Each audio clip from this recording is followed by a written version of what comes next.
Hello everyone, my name is Jordan Webb, and today I will be talking about the role and function of an advanced firewall for our Team Learner assignment.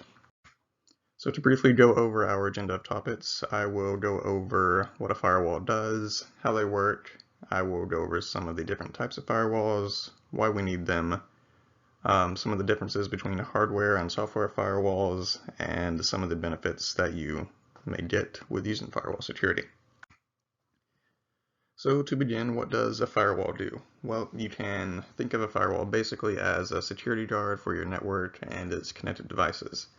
It monitors access to your network, server, PC, or what have you, and it blocks unwanted traffic from untrusted sources. It can also act as a filter between your network or your PC and the internet, and most operating systems come pre-installed with a software firewall, so you should always make sure that those features are turned on.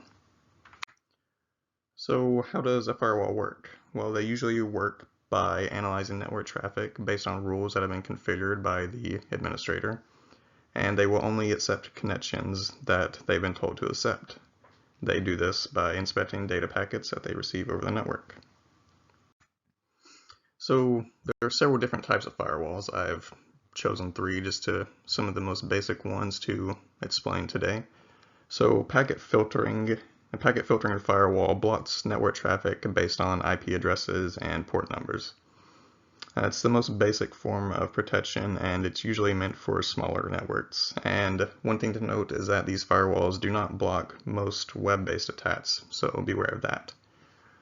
A stateful multi-layer inspection firewall keeps track of established connections, and it filters traffic based on state, port, and protocol together with defined rules.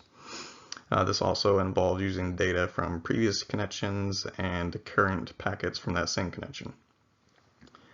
And finally, for a unified threat management firewall, they combine functions of the above stateful multi-layer inspection along with intrusion prevention and antivirus services.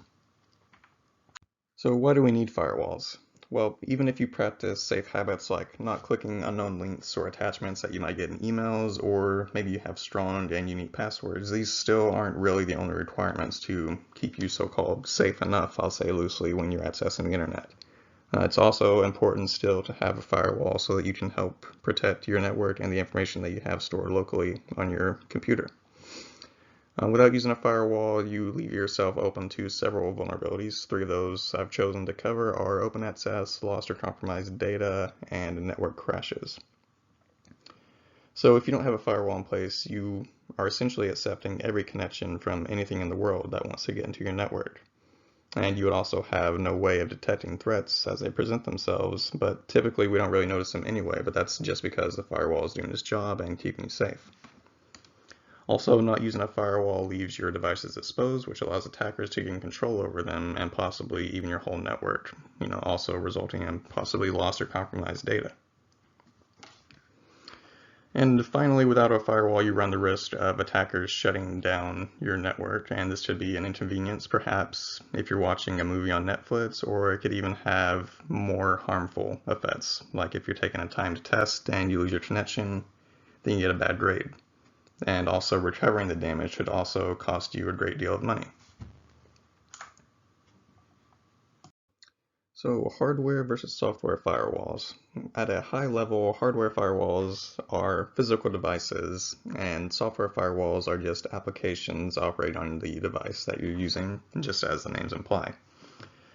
So a hardware firewall sits usually directly behind your router, and it can act as an antivirus solution for your server.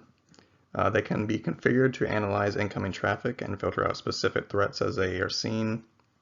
And one of the benefits that hardware firewalls provide is that they can ease the burden on your server, which can end up giving you more compute power. In general, hardware firewalls offer better protection because they can stay on constantly defending against attacks. They have their own operating system, so they're less prone to attacks that a software firewall may encounter when a computer is compromised. And they also provide a physical barrier between your PC and incoming malicious attacks. On the other hand, you have a software firewall, which performs basically the same function as the hardware. However, it's just slightly less secure because malicious applications can still sneak through and make it to your physical disk on your computer or your server before the firewall actually discovers them. Alright, now finally I will talk about some of the benefits of firewall security. So one of the first benefits is that it monitors traffic. And this starts with monitoring network traffic, as I've mentioned several times by now. With experienced and well-trained professionals, you can manage your protection based on what you see coming in and out of your network as you perform your daily tasks.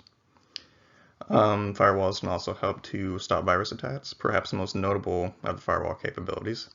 The firewall can protect your system's entry points and block malicious code and traffic from entering your system that could potentially shut down your system, thus costing you money and causing you to also lose valuable data. Firewalls can prevent hacking, so with the rise of data theft and attackers holding systems hostage, firewalls have become even more important because they are the first line of defense at stopping these attacks. They stop spyware, so stopping spyware from getting access to your system is vital in maintaining privacy and data integrity. As our systems become more and more complex, the amount of entry points hackers can utilize increases, and the most common way that they gain access is usually through the use of spyware and malware that infiltrates the systems and steals data. Firewalls are essential in combating these attacks. And finally, they promote privacy by keeping your data safe.